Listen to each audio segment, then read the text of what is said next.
وسلموا تسلیما اللهم صل وسلم وبارك على سيدنا ومولانا محمد وآله وأصحابه وبارك وسلم سبحان ربك رب العزة عما يصفون وسلام على المرسلين والحمد لله رب العالمين۔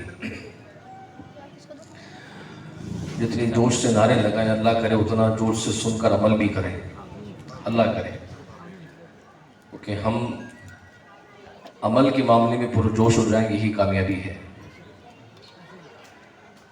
ہمت باقی ہے سننے کی؟ کچھ عرض کر دوں؟ ہاں جی، حضرت بڑا پیارا خطاب کر کے گئے، قاضی الدورانی دامر برکاتہ العالیہ، پرانی شخصیت ہیں، بڑا بزرگوں کا فیضان حضرت پہ رہا ہے ختم نبوت کے معاملے میں، اور نورانی میاں قائد ملت اسلامیہ کے بڑے قریبی ساتھی رہ چکے ہیں۔ آج اس محفل کے توسط سے ان کا قرب بھی ملا، دور دور سے کافی سنا ہے، لیکن بہرحال یہ کرم ہے ان کا، جب ہوتا ہے تو بے نیاز ہوتا ہے، تو آج ان کے قرب میں بھی بیٹھنا نصیب ہوا۔ جو باتیں کر گئے وہ بڑی اہم تھی، میں بھی کچھ نشاندہی کرتا چلوں۔ بزرگوں کی محفل ہے، ادب کے تقاضے کچھ اور ہوتے ہیں، یہ محفل سجی بھی ہے اور محبت نظر بھی آ رہی ہے۔ بہرحال اللہ تعالیٰ سجانے والوں کو بھی دونوں جہاں کی برکتیں دے، آپ کو بھی دے، اور جو ہم یہاں سنیں اور سنائیں اللہ ہم سب کو اس پر عمل کی توفیق عطا فرمائے۔ اور سچی بات میں عرض کرتا رہتا ہوں، یہاں بھائی سب جو سنتے ہیں، میرا مزاج ذرا الگ ہے، جوشیلا بھڑکیلا اور اس طرح کا انداز نہیں ہے، عوامی نمائندہ ہوں، عوامی گفتگو کرتا ہوں۔ آپ میرے بھائی ہیں تو بھائی ہونے کے ناطے جو میں گفتگو کروں گا وہ مزاجی گفتگو ہوگی۔ تربیت کا پہلو سب سے پہلے ہونا چاہیے۔ ہم نے اللہ کے ولیوں میں کرامتوں کو ڈھونڈنا شروع کر دیا۔ ان کی زندگی میں کرامتیں تو تھیں، لیکن وہ کافروں کے حق میں تھی، گناہ گاروں کے حق میں تھی۔ مومن کیا ہے؟ مومن کیا تلاش کرے؟ اللہ کے ولی جو ولایت اللہ نے ان کو عطا کی ہے، وہ ولایت کا جو ایک کارساز بنے ہیں، اس کا سب سے بڑا جو پہلو تھا وہ عمل تھا۔ ہم جو ہے بزرگوں کی زندگی کے وہ پہلو کہ جن سے انہیں ولایت ملی، جس سے وہ ولی بنے، وہ نظر انداز کر دیتے ہیں، اور جو ان کا کمال مرتبت ہے جس تک ہم پہنچ بھی نہیں پاتے ہمیں وہ دکھ رہا ہوتا ہے، جبکہ ان کی زندگی زیرو سے شروع ہوتی ہے۔ وہ اپنی ہستی کو مٹاتے ہیں تو کمال ملتا ہے، خالی کرتے ہیں تو بھرے جاتے ہیں۔ ہم بھرے بھرائے کو دیکھ رہے ہوتے ہیں، ہم دیکھتے ہیں کہ یہ مقام غریب نواز بعد میں تھے، پہلے وہ حسن تھے، پہلے وہ 15 سال کے تھے، میرے اور آپ کی طرح نوجوان تھے۔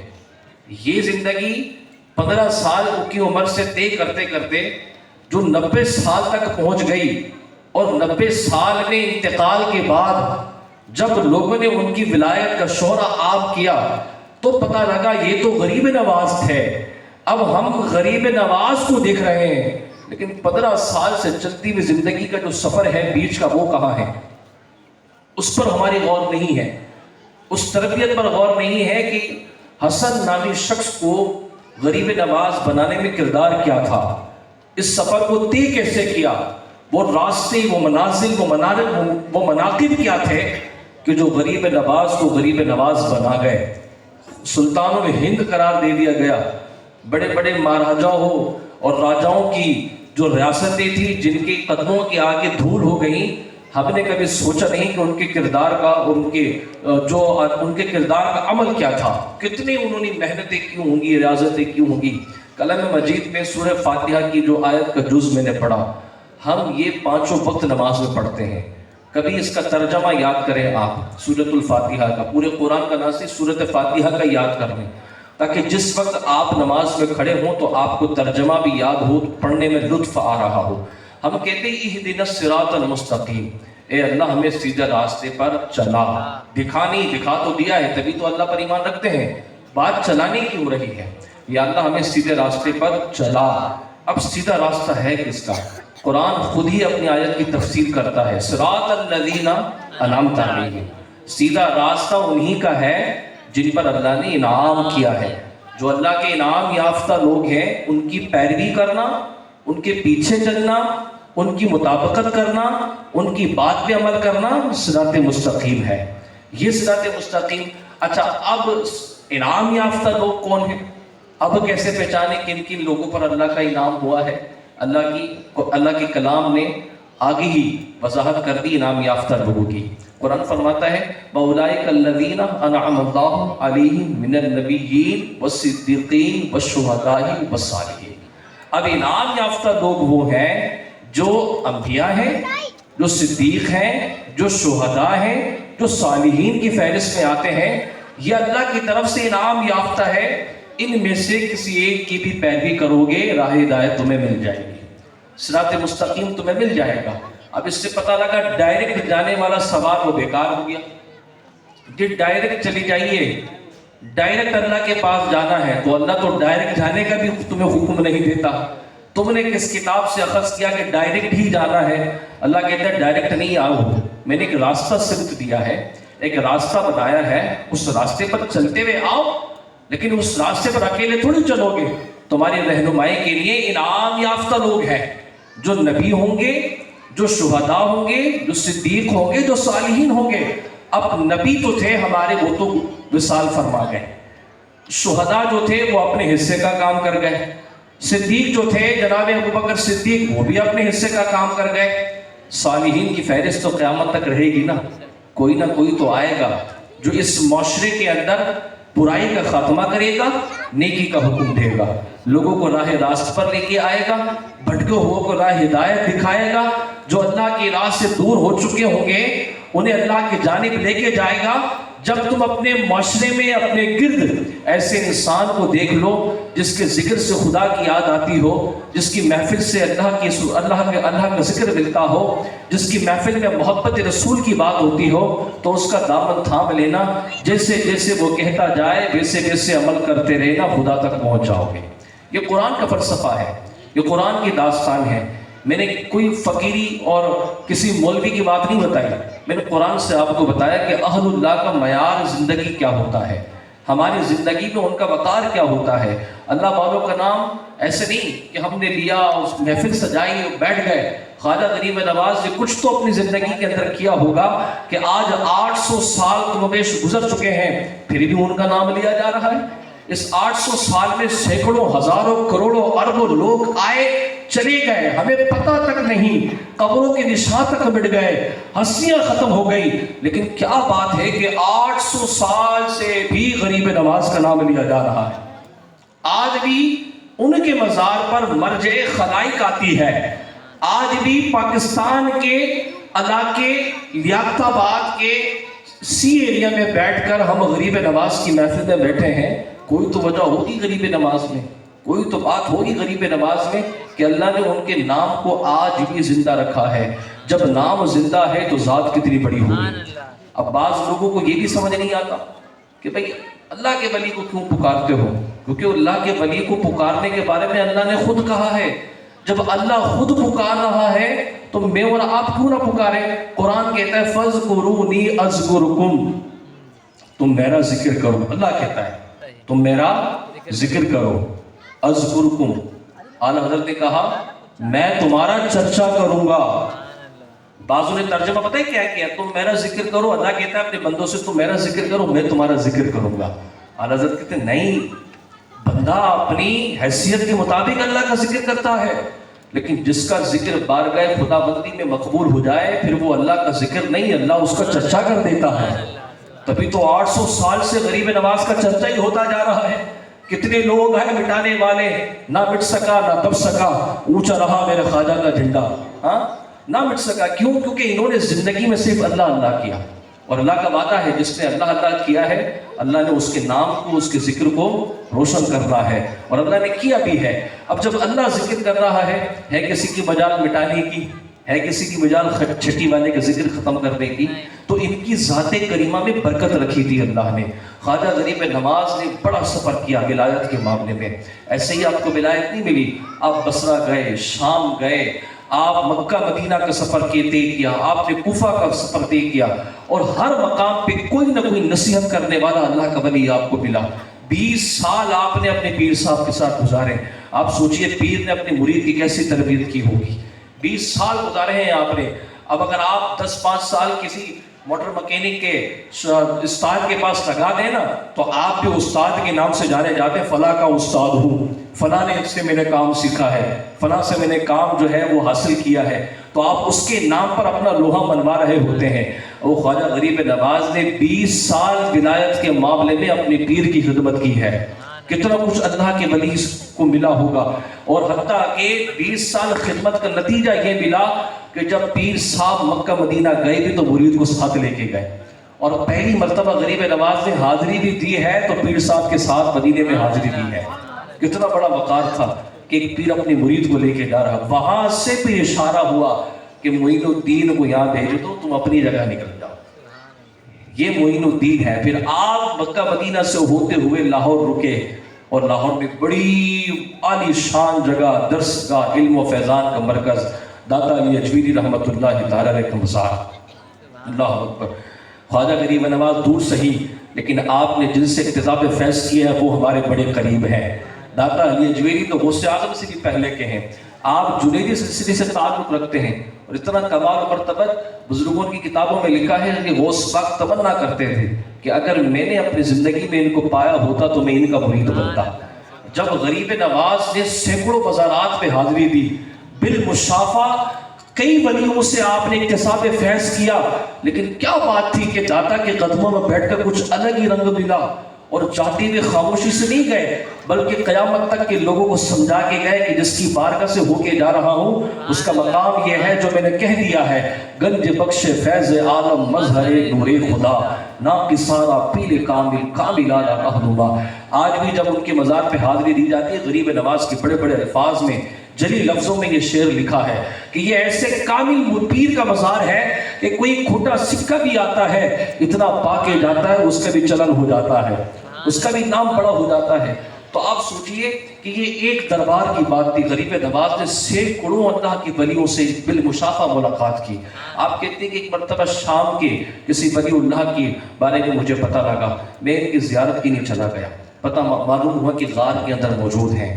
جب وہاں بیٹھا بات چیت کی, میں نے کہا کوئی نصیحت کیجئے.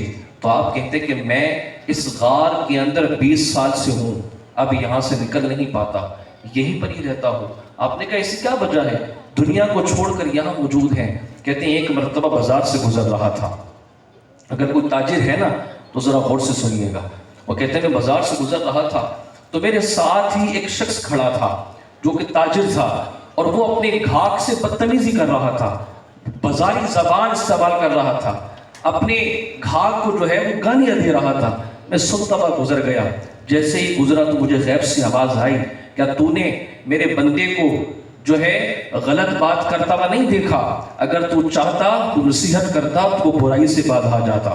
تو نے نہ چاہا, وہ میرا بندہ جو تھا تیری اس نصیحت نہ کرنے کی وجہ سے گنہگار ہو گیا. آپ کہتے ہیں میں ڈر گیا.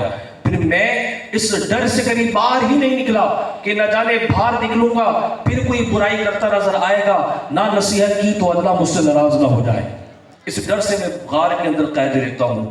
آپ سوچئے ایک تو تاجر کے بارے میں دیکھیں کہ تاجر جو ہے وہ اچھا ہونا چاہیے. اللہ کے حبیب علیہ السلام فرماتے ہیں کہ سچا اور امانت دار تاجر اللہ کا دوست ہوتا ہے. وہ اللہ کا دوست ہوتا ہے, نہ نمازی, ہاں جی, نہ روزے دار, نہ صابر, نہ شاکر. اللہ کا دوست کون ہے؟ وہ تاجر ہے. کیونکہ تجارت سے جتنی نیکیاں حاصل ہو سکتی ہے آپ عام طور پہ اتنی نیکیاں نہیں کما سکتے. جناب ابوبکر صدیق تاجر تھے, تبھی تو غلاموں کو آزاد کر کر کے آپ نے نیکیوں کا انبار حاصل کیا. اتنی نیکیاں حاصل کر لیں کہ ایک مرتبہ سیدہ فرماتی ہیں کہ میں نے حضور سے پوچھا تاروں کے برابر بھی کسی کی نیکیاں ہیں؟ آپ نے کہا ہاں ہیں, نہ میرے عمر کی ہیں. کہتے ہیں اچھا. حضور سمجھ گئے کہ سیدہ عائشہ کا مزاج کیا تھا, سمجھنا پوچھنا کچھ اور چاہ رہی تھی. آپ نے پھر مسکرا کے کہا تم پوچھنا چاہتی ہو تمہارے والد کی نیکیاں کتنی ہیں؟ عمر کی ساری نیکیوں کی ایک نیکی تمہارے والد کی ایک نیکی ہے. اتنی نیکی جناب ابوبکر صدیق کو ملی تھی. وجہ کیا؟ تجارت کی وجہ سے. بلال حبشی کو آزاد کروایا, حضرت واشی کو آزاد کروایا, عمار بن یاسر کو آزاد کروایا, حضرت خبیب کو آزاد کروایا. بڑے بڑے صحابہ ان کو خرید کر آزاد کرواتے تھے. بہرحال تجارت کی بات تھی. تو تاجر کو اچھا ہونا چاہیے, بلکہ تاجر کے ہر انسان کو اچھا ہونا چاہیے. آپ فرماتے ہیں یمن کے ایک بزرگ کے ساتھ خواجہ غریب نواز کہتے ہیں میں نے ملاقات کی، معلوم ہوا کہ وہ بھی تنہائی میں رہتے ہیں، تنہا ہو چکے ہیں اور برسوں ہو گئے مسکرائے نہیں ہیں۔ میں نے ان سے پوچھا کہ مسکرانے کی کیا وجہ؟ کہتے ہیں ایک مرتبہ مسکرایا تھا لیکن زمین سے آواز آئی جس کو میرے اندر آنا ہے وہ زمین پر اتنا غفلت کے ساتھ جو ہے اتنا غفلت میں پڑ چکا ہے کہ اس کو میرے اندر موجود کیڑے اور سانپ بچھو کی پرواہ نہ رہی۔ جب اس کو معلوم ہے کہ مجھ میں یہ ہے اس زمین پر اتنا ہنستا ہے کہ ایک مرتبہ جب یہ نصیحت میرے کان پہ پڑی تو بس اسی خوف سے میں آج تک ہنسا تک نہیں۔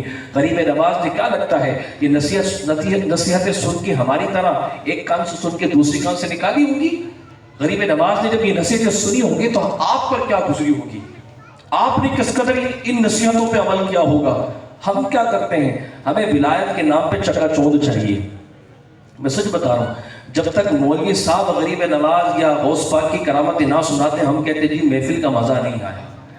نعرے تو وہی لگتے ہیں جی جہاں بالکل تاپمان پہ پہنچ جائے مزاج تقریر اور ہم بھی کھڑے ہونے کو ہوں، اور جب وہاں جا کے ایک نعرہ لگے تو ہم کہتے جی جناب محفل تو بڑی اچھی ہوئی ہے۔ ہم نعروں کی حد تک نہیں گئے، مزاج کہاں ہے؟ ہم بچہ یاد کرتا ہے ہم رسول اللہ کے جنت رسول اللہ کی۔ بچوں کو یاد ہے نا، فجر کی نماز میں کتنے آتے ہیں بھائی؟ اس نعرے نے کیا کر دیا؟ ہمیں سن کر دیا۔ ہم اتنے مغروم ہو گئے کہ ہاں جی مرتی جنت میں چلے جائیں گے، جنت تو بنائی ہمارے لیے ہے، ہمارے لیے جنت بنی ہے، یہاں مرے وہاں جنت میں چلے گئے۔ اب اس نعرے کی وجہ سے اتنے سن ہو گئے کہ فجر کی نماز ہی میں آنکھ نہیں کھلتی۔ ہم رسول اللہ کی جنت رسول اللہ کی یہ نعرہ ایسا لگا دیا، نہ بھائی کی عزت کرنے کو تیار، نہ بہن کی عزت کرنے کو تیار، نہ ماں باپ کی عزت کرنے کو تیار، بلکہ ہم تو کہہ رہے ہیں کہ ہمارے بھائی نے ہم پہ جادو کرا دیا۔ بھائی چھوٹا کہہ رہا ہے بڑے نے کرا دیا، بڑا کہہ رہا ہے چھوٹے نے کرا دیا۔ اب مجھے بتائیں، ایک طرف تو ہم کہہ رہے ہیں کہ ہم رسول اللہ کی جنت رسول اللہ کی، اور دوسری طرف ہم کیا کہہ رہے ہیں کہ میرے بھائی نے مجھ پر کیا کرا دیا ہے؟ جادو کروا دیا بھائی۔ چھوٹے والا کہہ رہا ہے بڑے نے، بڑا کہتا ہے چھوٹے نے۔ اچھا جی، دو خواتین سے مل لیا جائے تو وہ بھی بیچاری جادو کا رونا روتی ہیں، وہ کہتی ند نے کروا دیا، وہ کہتی جو ہے وہ جٹھانی نے کرا دیا، کوئی کہتا ہے دیورانی نے کرا دیا۔ اب یہ جادو کے چکر میں ایسے الجھ چکے ہیں کہ اپنی برائیاں دوسرے کے کندھے پہ ڈال رہے ہیں۔ کہتے ہیں نا وہ کسی کے کاندھے پہ رکھ کے بندوق چلانے والی بات۔ بھائی میرے میں کون سے لال لگے ہیں یا کون سے میں دودھ کا دھلا ہوں، کہ میں کون سا جو ہے ولایت کے مرتبے پہ فائز ہوں کہ میں کوئی برائی نہ کر سکوں؟ جب میں اتنا پاک ہی نہیں، میرے اندر خود برائی ہے، تو میری برائی نے ہی مجھ پہ جادو کیا، نہ کہ کسی اور نے۔ اور ہم کہہ رہے نہیں کہ مجھ پہ جادو ہو گیا۔ اور آج ولایتوں کے آستانے بھی اسی سے چل رہے ہیں۔ وہاں پر آپ کو نماز نہیں ملے گی، نہ نماز کا کوئی سلسلہ ملے گا۔ آستانوں پہ سارے بیٹھے ہوں گے جادو والے، وہ جو بابا ہے وہ بھی اتنے فارغ ہے، سب کو جادو کی پکی دیے جا رہے ہیں۔ ہر آنے والا بندہ جادو کا شکار ہے، بابا بھی کہہ رہے ہیں ہاں جی تجھ پہ جادو۔ وہ نفسیات سے کھیل رہے ہیں دراصل، کیونکہ بابے کی بھی تربیت ہوئی نہیں ہے۔ بابے کی تربیت ہوتی تو اس کو پتا ہوتا کہ در حقیقت جادو ان پہ نہیں ہے، ان کے نفس نے، ان کی خواہشات نے ان کی عقلوں کو بند کر دیا ہے۔ لیکن بابے بھی بیٹھے ہوتے جی جناب جی بولیے جی کیا مسئلہ ہے، وہ خود ہی اپنے مسئلے بتا رہے ہیں، بابے بھی ان کے مسئلوں سے بات نکال کے کہہ رہا ہاں جی، جیسے آج کہتے ہیں ڈاکٹر نہیں رہا، کیونکہ اس کے اندر امراض تشخص نہیں رہا، مرض کو جاننے کی تشخیص کرنے کا ہنر نہیں رہا۔ مریض خود ہی بولتا رہتا ہے گردے میں درد ہے، پیٹ میں درد ہے، ڈاکٹر بھی وہی دوائی دے رہا ہے، کمر میں درد ہے، ڈاکٹر بھی وہی دوائی، سر میں درد ہے، وہی دوائی دے رہا ہے۔ یہ نہیں دیکھ رہا کہ کیوں ہو رہا ہے، سر کا درد سر میں ہی ہے یا کہیں اور بھی ہے۔ ہم خود بتاتے رہتے ہیں، خود ہی دوائیاں لکھواتے رہتے ہیں۔ آج کل کے ڈاکٹر بھی یہی ڈاکٹر ہو چکے بہت کم ہوتے ہیں جو حقیقتاً آپ کی مرض کو پکڑ کے دوائی دیتے ہیں، وہ بھی کوئی نہ کوئی اینٹی بائیوٹک لکھ کے دے دیتے ہیں، جی کھا لیجیے۔ ایسے ہی ولیوں کے آستانے چل رہے ہیں، جو کہ 2 4 5 نمبر والے جو ولایت والے ہوتے ہیں نا، وہ والے ولیوں کے، اور وہ اپنی کرتوت جو ہے سارے کے سارے ولایت کے جھبے میں چھپا کے بیٹھے ہوتے ہیں، اور وہ بھی بیٹھے ہوتے ہیں اور آپ بتاتے رہتے ہیں، وہ سنتے رہتے ہیں۔ جب آپ تھک جاتے کہتے ہیں ہاں فلاں نے تم پہ کروایا ہے، اور فلاں نے، ہم بھی کہتے ہیں ہاں جی اس نے ہم پہ کروایا ہوگا۔ پھر ہوتا کیا ہے، وہ کروانے کے چکر میں خاندان تباہ ہو جاتے ہیں، رشتے ٹوٹ جاتے ہیں، بلایا ہی نہیں جاتا۔ 11ویں بھی ہوتی ہے، 12ویں بھی ہوتی ہے، 6ٹھی بھی ہوتی ہے، لیکن سگا بھائی نہیں ہوتا۔ کیوں؟ کیونکہ پیر صاحب نے کہہ دیا بھائی نے جادو کرایا ہے۔ اب تو ایسا پیر کس کام کا جو 2 بھائیوں کے اندر ہی قطع تعلق ہی کرا دے؟ بتائیے آپ، ایسا پیر کس کام کا جو 2 خواتین، مسلمان خواتین کے دل کے اندر زہر بھر دے؟ ایسا بابا کس کام کا جو باپ کو بیٹے کو باپ سے، ماں کو بیٹے سے جدا کر دے، کیونکہ ولایت کا معنی جوڑنے کے ہوتے ہیں۔ غریب نواز نے پوری کائنات کو جوڑ کے دکھایا ہے۔ میں اور آپ یہاں بیٹھے ہیں، مجھ سے آپ کا کوئی تعلق ہے؟ میرا آپ سے کوئی تعلق ہے؟ صاحبان محفل کا آپ سے کوئی تعلق ہے؟ کتنے لوگ ان کے رشتہ دار بھی ہوں گے، کتنے غیر بھی آئے ہوں گے، کیوں بیٹھے ہیں؟ کوئی تو وجہ ہے بیٹھنے کی۔ بیٹھنے کی وجہ کیا ہے؟ ایمانی تعلق جو غریب نواز نے مدینے والے سے لے کر ہم تک پہنچایا ہے۔ اب ولایت جوڑنے کا نام ہوتی ہے، امت کو جوڑنے کا، لوگوں کو جوڑنے کا، نصیحت کرنے کا۔ ولایت کا معنی یہ نہیں ہوتا کہ آپ تعویذ کے نام پر لوگوں کے دل پھاڑتے رہیں، آپ تعویذ کے نام پر لوگوں کے دل کچلتے رہیں۔ اللہ کے حبیب علیہ السلام کو معلوم تھا کہ قیامت تک علماء آتے رہیں گے، اولیاء آتے رہیں گے۔ اللہ کے حبیب علیہ السلام سے پوچھا گیا، یا رسول اللہ ولیوں کی کوئی نشانی تو آپ بتائیے، ولیوں کی نشانی ہوتی کیا ہے؟ حضور نے فرمایا جس کو چہرے کو دیکھ کر اللہ کی یاد آ جائے۔ غریب نواز کا ذکر تو قاضی صاحب کر گئے، میں ولیوں کی کچھ باتیں کر دیتا ہوں تاکہ پتہ لگے بالجملہ ولیوں کی شان کیا ہوتی ہے۔ کہتے ہیں بھئی جس کو دیکھ کے اللہ کی یاد آ جائے وہی اللہ کے ولی ہیں۔ حضور فرماتے ہیں ولیوں سے اپنا رشتہ جوڑ کے رکھو، قیامت کے دن تمہیں ان کی نسبت قائم آئے گی۔ یہ اللہ کے نبی کا فرمان ہے۔ قرآن کہتا ہے وَلَا تَحْسَبَنَّ الَّذِينَ قُتِلُوا فِي سَبِيلِ اللَّهِ أَمْوَاتًا بَلْ أَحْيَاءٌ عِندَ رَبِّهِمْ يُرْزَقُونَ۔ جو اللہ کی راہ میں قتل کر دیے جاتے ہیں، شہید کر دیے جاتے ہیں، انہیں مردہ گمان نہ کرو، بلکہ وہ زندہ ہیں، اللہ انہیں رزق بھی دیتا ہے۔ اب جو اللہ کی راہ میں انتقال کر جائے، شہید ہو جائے، اللہ کہتا ہے وہ زندہ ہے، اسے میں رزق بھی دیتا ہوں۔ اب رزق کیا ہے وہ اللہ جانے اور قبر میں موجود اللہ کا بندہ جانے۔ لیکن یاد رہے صوفیہ نے لکھا ہے کہ اولیاء اللہ کا رزق ذکر الہی ہوتا ہے، انہیں قبر میں بھی اللہ کا ذکر ملتا ہے، وہ زندہ ہی ذکر الہی سے رہتے ہیں، وہ ذکر کرتے ہی رہتے ہیں، زندگی ان کی ذکر کے اوپر ہوتی ہے۔ وہ دنیاوی معاملات کے اوپر نہیں پڑتے کہ روٹی کھانا پانی ملے گا تو ہم زندہ رہیں گے، بلکہ اللہ کا ذکر انہیں زندہ کر کے رکھتا ہے۔ وہ قبر میں اللہ کا ذکر ملتا ہے، وہ رزق بھی ہے۔ اور اگر کوئی فزیکل طریقے سے اللہ کوئی رزق دے رہا ہے تو وہ اللہ جانے اور اللہ کا بندہ جو قبر میں موجود ہے وہ جانے۔ اللہ نے رزق کا وعدہ کیا ہے، مل رہا ہوگا، تبھی ان کی زندگی قبر میں بھی ہوتی ہے۔ اب یہی بات بعضوں کو سمجھ نہیں آتی، وہ کہتے ہیں جی غریب نواز نے کون سا جہاد کیا، وہ تو شہید نہیں ہوئے، غوث پاک نے کون سا جہاد کیا، وہ تو شہید نہیں ہوئے، کیونکہ یہ دو ذاتوں کو بڑا نشانہ حربہ بناتے ہیں۔ تو یاد رہے جہاد تلوار لے کر نکلنے کا نام ہے، لیکن حضور فرماتے ہیں اس سے بڑی جہاد بھی ہے۔ تلوار لے کے نکلے نا کفار کے مقابلے میں، یہ جہاد تو ہے، لیکن مسلم کی روایت حضور فرماتے ہیں اس سے بڑی جہاد بھی ہے۔ آقا سے پوچھا صحابہ نے یا رسول اللہ گردنیں کٹ گئیں، لوگ لٹ گئے، خاندان تباہ ہو گئے، یہ چھوٹی جہاد ہے؟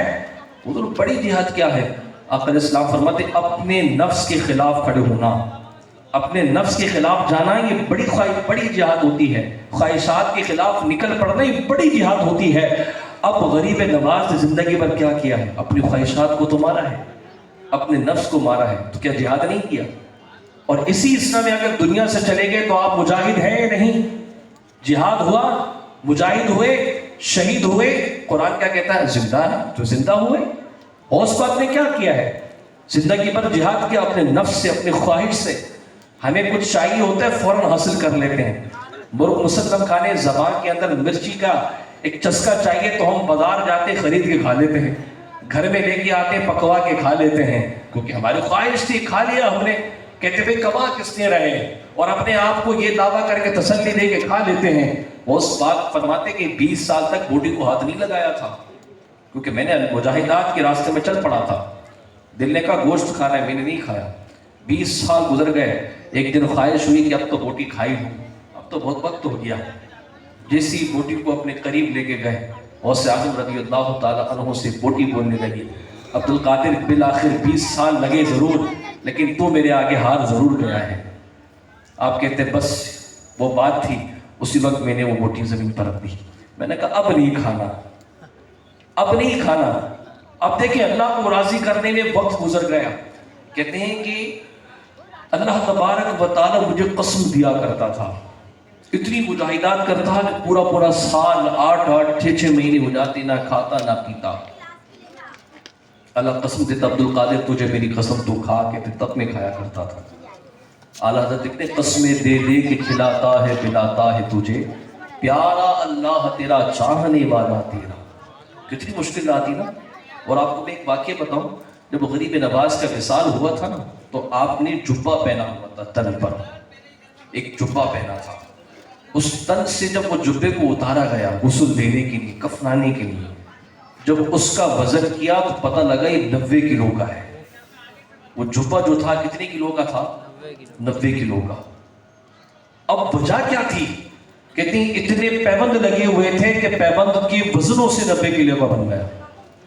اب یہ عقل اس بات کو تسلیم کرتی ہے کہ کمزور سا آدمی 90 کلو کا جبہ لے کے کیسے چل رہا ہے؟ ہاں جی, یہ عقل اس بات کی قبول کرتی ہے؟ نہیں کرے گی نا. تو آج سے 150 سال پہلے چلے جائیں, جو کہ لکڑیوں جو کہ بیل گاڑیوں کا اور پیدلوں چلنے کا سفر تھا, وہ 150 سال پرانی قوم اس بات کا یقین کر سکتی تھی کہ انسان ہوا میں بھی اڑے گا, انسان خلا میں بھی جائے گا, انسان زمین کے تمام وسعتوں کو چیر کر چاند پہ پہنچ جائے گا. ہاں جی, ہم ٹیلیسکوپ بنائیں گے, بلکہ ہم فون بنائیں گے, مشرق سے مغرب تک ہماری آواز جائے گی. آج 150 سال پہلے کسی انسان کو بولتے کہ تب پاگل ہو گیا, یہ کیا مطلب کچھ کو سانپ کاٹ گیا ہے, تو کیسی باتیں کر رہا ہے. ہم زمین پہ ٹھیک سے چل نہیں پا رہے تو ہوا میں اڑنے کی باتیں کر رہا ہے. لیکن 200 سال لگے اس بات کو, لیکن انسان نے اڑ کے دکھایا نا. یہ بات عقل میں آ گئی انسان اڑ سکتا ہے. تو ولایت کا بھی کچھ معجزات ہوتے ہیں جناب, ولایت کے بھی کچھ مرتبے ہوتے ہیں. 90 کلو کا جبہ پہنا تھا تو یہ غریب نواز کی کرامت تھی, اور میرے آپ کی نصیحت تھی, میرے اور آپ کی نصیحت تھی. ہمیں کپڑا چاہیے ہوتا ہے, کاٹن پہن لیتے ہیں تو ہماری گردن سے کلف نہیں اتر رہا ہوتا بھائی, ہم ہاتھ لگانے نہیں دیتے, سمیٹ سے دور ہو کے بیٹھے, کلف نہ ٹوٹ جائے, اکڑی الگ ہو جاتی ہے ہماری. لباس سے بڑا فرق پڑتا ہے. حضور فرماتے ہیں بکری کی کھال پر بیٹھو, کیوں؟ کیونکہ لباس انسان کی شخصیت کے اندر ابھار پیدا کرتا ہے. نبی علیہ السلام فرماتے ہیں بکری کی کھال پہ بیٹھو تمہارے اوپر عاجزی آئے گی. حضور نے فرمایا شیر کی کھال پہ نہ بیٹھا جائے. حضور السلام فرماتے ہیں درندے کی کھال پر نہ بیٹھا جائے. کیوں؟ بزرگوں نے لکھا کیونکہ کہ ان کی کھال پہ بیٹھنے سے انسان میں تفخر پیدا ہوتا ہے, تفخر پیدا ہو جاتا ہے. تو لباس انسان کی شخصیت پر اثر انداز ہوتا ہے. غریب نواز نے اللہ کے آگے اپنے آپ کو مٹا دیا, ایک ہی جبے میں زندگی گزاری, اتنے پیمند لگائے کہ وہ 90 کلو کا بن گئے. اللہ اکبر. میں اور آپ غریب نواز کا نام لینے والے, کتنی قربانیاں ہم نے دی. آخری جملے عرض کر رہا ہوں, ہم نے کتنی قربانیاں دی ہیں. ہمارے اندر عملی کردار کتنا ہے. ہم کیا ولایت کے نام پہ کرامتیں ڈھونڈتے رہیں گے؟ کیا ولایت کے نام پہ بلیوں کے سجدے یاد نہیں کریں گے؟ ولایت کے نام پہ اللہ کے ولی کی رات میں روتی ہوئی جو سجدوں میں آنسوؤں کی لڑی تھی محبت الہی کی, کیا وہ یاد نہیں کریں گے؟ ولایت کے نام پر کہ قرآن پڑھنا نہیں کھولیں گے کیا؟ آج ہم نے قرآن بچی کے سر پہ رکھ کے رخصت کرنا تو دیکھا ہے, سکھایا بھی ہے, روایت چلتی بھی آ رہی ہے. کبھی آپ نے اپنی بچی کو کہا کہ بیٹا جو تیرے سر پہ جو قرآن تیری عزت کا محافظ بن کے ہم تیرے سر پہ رخصت کر رہے ہیں, کبھی زندگی میں کوئی مشکل آ جائے تو اس کو پڑھ کر اس کا فیصلہ کرنا. کبھی ہم نے بچی کو سکھایا؟ میاں اگر ذرا سی سختی کیا کر دے, خاندانی جھگڑے کیا آ جائے, بیٹی اگر گھر پہ آ کے رک جاتی ہے تو باپ اکڑنا شروع ہو جاتا ہے, میں بتاؤں گا اس کو, میں بتاؤں گا اس کو, میں تیری ساس کو بھی دیکھ لوں گا, میں تیرے دیوروں کو بھی دیکھ لوں گا. ہاں جی, یہ باتیں ہو رہی ہوتی ہیں. غلطی کسی کی بھی ہو لیکن ہم بیچ میں کود پڑتے ہیں. اور پھر یاد رکھیے گا, جملے بڑے قیمتی ہیں. بچیوں کے کمر پہ ہاتھ رکھا جائے نا, اگر باپ بچی کے کمر پہ ہاتھ رکھے تو وہ گھر توڑ دیتی ہے, یاد رکھیے گا. اور باپ اگر بچی کے سر پہ ہاتھ رکھے نا تو وہ ٹوٹا ہوا گھر بھی جوڑ لیتی ہے. تو آج ہم کیا کرتے ہیں, یہ کام کرتے ہیں, ہم بالکل باہر آ جاتے ہیں. ولیوں کے نام پہ کبھی قرآن جو بچی کے سر پہ رکھا, ہم نے کبھی اس کو نہ کہا کہ بیٹا اس کو کھول کے کبھی اپنی معاملے کی جو ہے تصفی بھی دیکھ لینا. اسی طرح مرد کی بات کر لیتا ہوں. مرد ایک الگ ہی ٹون میں زندگی گزار رہا ہے بھائی. وہ تو کہہ رہا میں مرد ہوں, بس میرے آگے ساری دنیا ناچتی رہے, اور اس کے خام خیال تو سمجھیے کہ خرگوش ہوتی, خواب خرگوش, بس کرنا کچھ نہیں ہے, بس میں مرد ہوں. اور نہ جانے وہ کون سا منحوس بندہ تھا کہ جس نے یہ کہا کہ عورت پیر کی جوتی ہے, وہ آج تک ہماری ذہنوں کے اندر یہ ناسور بن گیا ہے اور ہم اپنی عورتوں کو کچھ سمجھتے ہی نہیں ہیں. غریب نواز نے بھی جو زندگی گزاری ہے نا, اب سوچیے اللہ والوں کی زندگی کتنی پیاری ہوتی تھی. ان کے رشتے قریبی بڑے محبت والے ہوتے تھے. غریب نواز جن کی اولاد امام حسن کی. امام حسن کس کی بیٹے ہیں؟ مولا مشکل کشا کی. اور امام حسن کی والدہ کون ہے؟ سیدہ کائنات خاتون جنت. اللہ اکبر. ان کا ذکر تو کچھ اور ہی ہے. ان کا نام بھی بے ادبی ہے بھائی، نام زبان پہ لانا بھی بے ادبی ہے. سیدہ بولا جائے، خاتون جنت کہا جائے، سیدہ کائنات کہا جائے.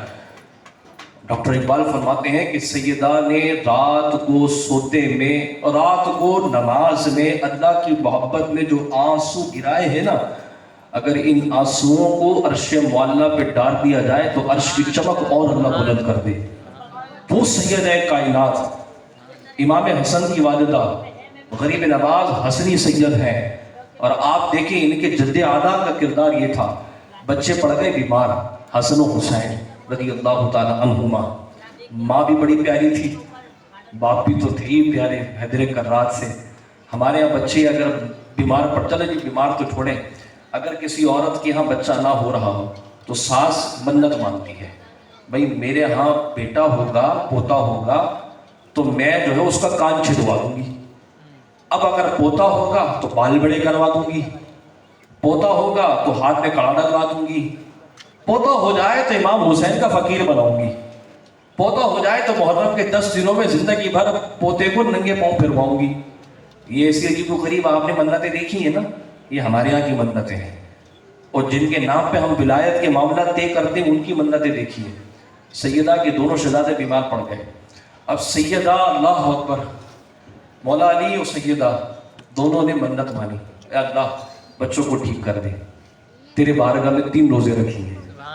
ہاں کتنی پیاری منت ہے، 3 روزے. ہمارے یہاں منت کیا ہو رہی ہے بھائی؟ ایک شخص کو دیکھا کان چھدا ہوا ہے، میں نے کہا یار یہ کیوں چھدا ہوا ہے؟ یہ تو منع ہے کیا، وہ منت کا ہے.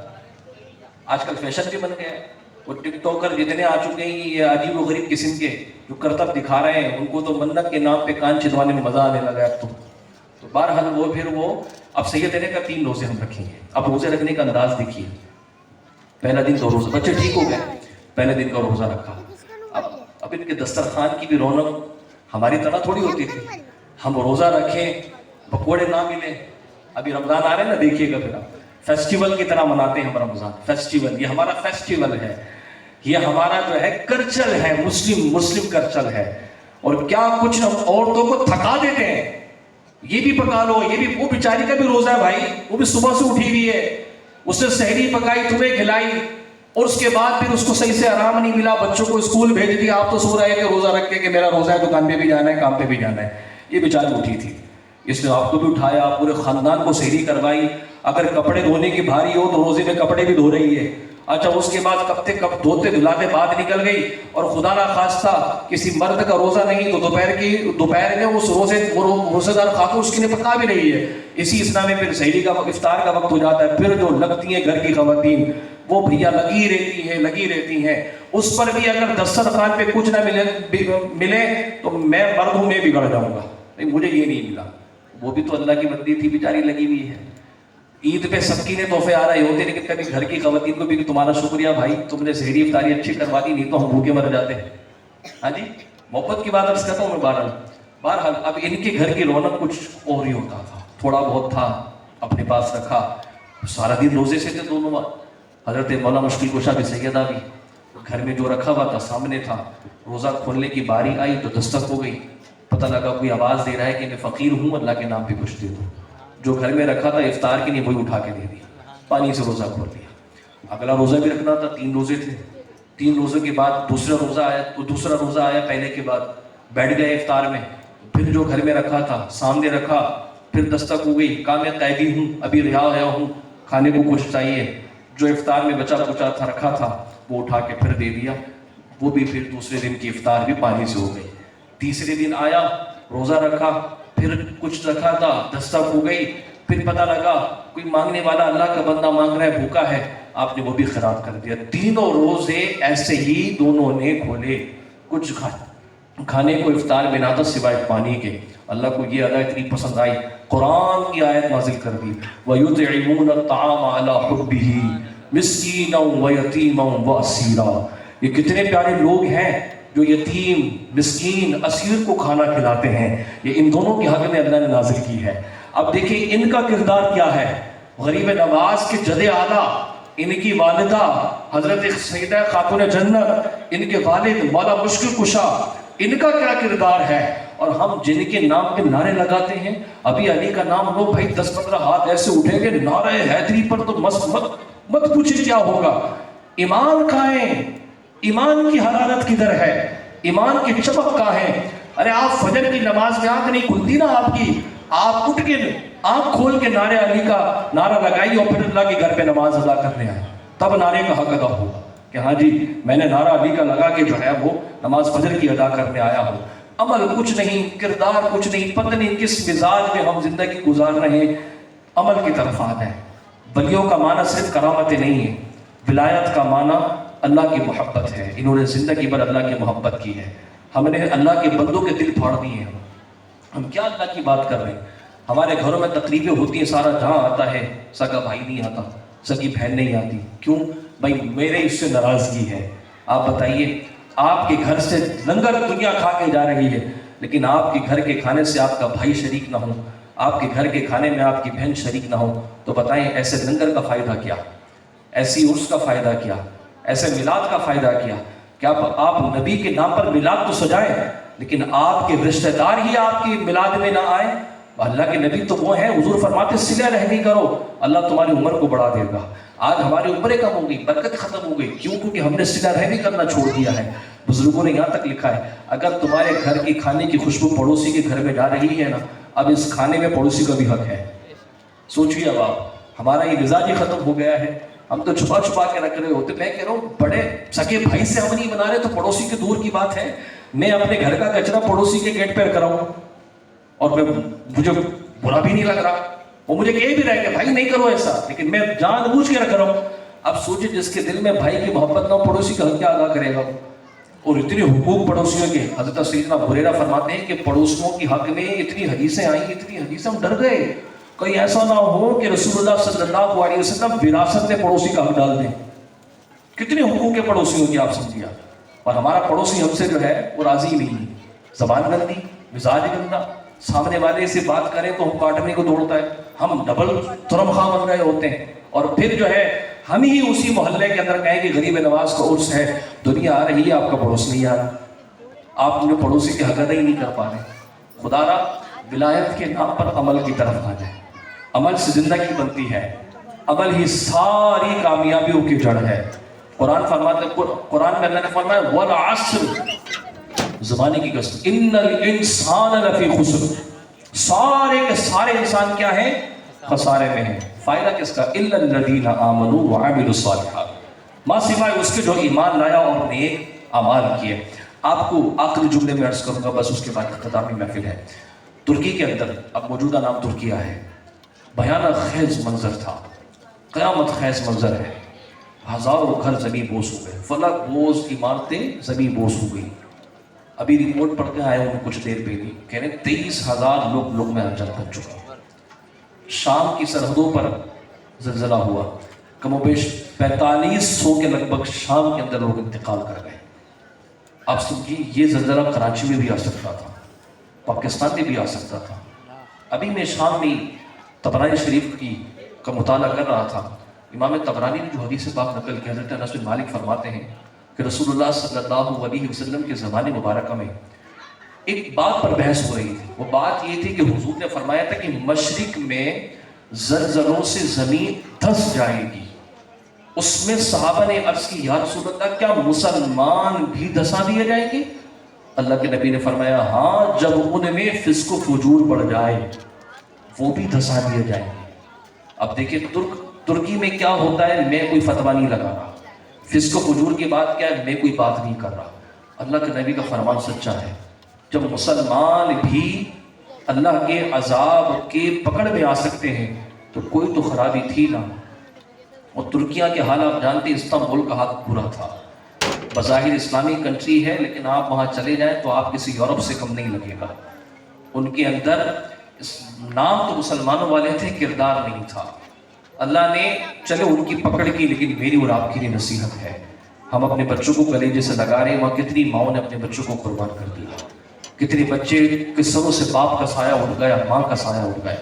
آپ دیکھیں قیامت خیز منظر ہے. اللہ تعالیٰ ہمارے مسلمان بھائیوں کو صبر دے وہاں کے لوگوں کو. آپ ان کے لیے دعا کرتے رہیں. لیکن اپنے اور میرے آپ کی لیے نصیحت ہے, ہم رات سوئے صبح آنکھ نہ کھلی اور سو کیسے رہے ہیں. رات بھر کیا دیکھا موبائل پہ, ہر بندہ غور کر سکتا ہے. رات کی تنہائی میں چادر اوڑھ کے موبائل پہ کیا دیکھ رہے ہوتے ہیں. آپ سوچیے اگر اسی موبائل کے ذریعے میں سو جاؤں اور یہ موبائل کی سوتے میں جو دیکھ رہا ہوں اور ایسی مجھے موت آ گئی تو کیا اللہ کے حضور میں وہ دکھا پاؤں گا؟ نبی علیہ السلام کی حدیث پاک پر غور کریں. حضور نے فرمایا آخری وقت کے اندر میری امت کے اوپر ایسا وقت آئے گا کہ لوگ رات کو سوئیں گے, مسلمان صبح کفر کی حالت میں کریں گے. تو کیا موبائل کی نحوست سے ہمیں کچھ ایسا لگتا نہیں ہے؟ ہم کیا کچھ نہیں دیکھ رہے ہوتے, کیا کچھ موبائل پہ نہیں دیکھ رہے ہوتے. آپ سوچئے باپ کی ہمت نہیں ہوتی کہ رات کے 5 بجے کے بیٹے کو بول سکے بند کر موبائل, کیا کر رہا ہے تو باپ خود بیٹے سے ڈرنے لگا ہے. آج مزاج ہی کچھ ایسا ہو چکا ہے. پہلے باپ گھر میں آتا تھا لوگوں بچوں کی سانسیں رک جاتی تھی. آج گھر میں ہوتی بھی باپ کے قریبی ہم نہیں جا رہے ہوتے, ساری رات موبائل پہ گزار دیتے ہیں. لیکن ہمیں اتنا بھی نہیں ہوتا کہ موبائل چھوڑ کے 2 گھڑی باپ کے پاؤں دبا دیں. جو ساری دن جو ہے وہ خون جلا کے ہمارے لیے 2 روٹی کما کے آیا ہے, موبائل چھوڑ کے ہم اس کی قدم دبانے کو تیار نہیں ہے. جو ماں ہمیں تیار کر کے سینے سے لگا کے پال کے پوس کے بڑا کرتی ہے, 2 گھڑی موبائل چھوڑ کے اس کے پاس بیٹھنے کو تیار نہیں ہے. آج بزرگوں سے ناطہ ٹوٹ گیا ہمارا. ہمارے گھر میں بزرگ تو ہیں لیکن ہم بیٹھتے نہیں ہیں. یہ بیچارے اکیلے پڑے رہتے ہیں کیونکہ ہم نے جس چیز کو اپنا دوست بنایا ہے اس لیے موبائل ہی ہے. سارے رشتے اس پر بنا لیے ہم نے. ماموں بھی اس پر بن گیا, خالہ بھی اس پر بن گئی, ماں بھی, بہن بھی, سارے موبائل پہ جڑے ہیں. جو حقیقی رشتے ہیں وہ ہم سے دور ہوتے جا رہے ہیں. ولایت کے نام پہ ان کو جوڑ کے رکھیں اور خدا را ایسے لوگوں کے قریب نہ جائیں جو ولایت کے نام پہ لوگوں کی ایمان اور جذبات کو ٹھیس پہنچا رہے ہیں, جنہوں نے ولایت کے نام پہ ناجائز دھندے کھولے ہوئے ہیں. آپ کہتے ہیں کہ مجھے تعویذ چاہیے. مجھے ایک بات بتائیں, جس کے پاس آپ تعویذ لینے کے لیے گئے ہیں, آپ نے نماز پڑھ کے گئے نہیں گئے نا؟ عشاء کے بعد اگر عامل صاحب بیٹھنا ہے تعویذ دینے کے لیے, آپ ایسے ہی چلے گئے نہ. وہ پوچھ رہے اللہ کا بندہ کہ تو نماز پڑھ کے آیا ہے, نماز پڑھ کے تو تو نے اللہ سے دعا نہیں کی, میرا تعویذ کیوں لینے آیا ہے؟ اب وہ بھی تعویذ میں لگا کے رکھا لوگوں نے. ہم نے تعویذ پر ایمان رکھ لیا, نماز پر نہیں رکھا. ہم کہہ رہے تعویذ قسمت بدل دے گا, قرضے اتار دے گا, بیماری دور کر دے گا, نماز نہیں کرے گی کیونکہ وہ پڑھنی نہیں ہے. نماز پڑھیے, پہلے اپنا کردار کو آپ پیش کیجیے. نماز کی طرف جانا نہیں ہے, ان راستوں کی طرف جانا ہے, شارٹ کٹ, کسی نہ کسی کے کاندھے پہ چڑھ کے کچھ نہ کچھ حاصل کرنا, اگلی زندگی کی طرف نہ جائے. غریب نواز نے زندگی پر اللہ کا نام لیا, ولیوں نے اللہ کا نام لیا ہے. ہمیں اللہ کا نام لینے کی ضرورت ہے. کلام مجید کو کھولیے, علماء کی صحبت میں رہیے. آج بہت کچھ ہماری زندگی میں خراب چل رہا ہے, کئی نئی خرابی کی وجہ ہم بھی ہیں. ہماری زبان, ہمارا کردار, ہماری گفتار. ہم نے زبانوں سے بڑوں سینے چھلنی کر دیے, تباہ کر دی ہیں زبانوں سے. ہم نے گندی سوچ پیدا کر کے معاشرے کا معاشرہ تباہ کر دیا ہے. ہم اپنے بچوں کی امی کو گندی گالیاں دے رہے ہیں. بتائیے آپ اپنے بچوں سے تو دکان سے بات کر رہے ہیں, کیا نصیحت پکڑیں گے یہ بچے؟ آج بچوں کی تربیت موبائل کر رہا ہے, ماں باپ نہیں کر رہے. بچہ روتا ہے, ماں اٹھا کے موبائل لگا دیتی ہے. بچہ روتا ہے, باپ اٹھا کے موبائل لگا دیتا ہے. 3 سال کے باپ, ایک باپ آیا میرے پاس, کہہ رہا حضرت بچوں پہ دم کر دیں.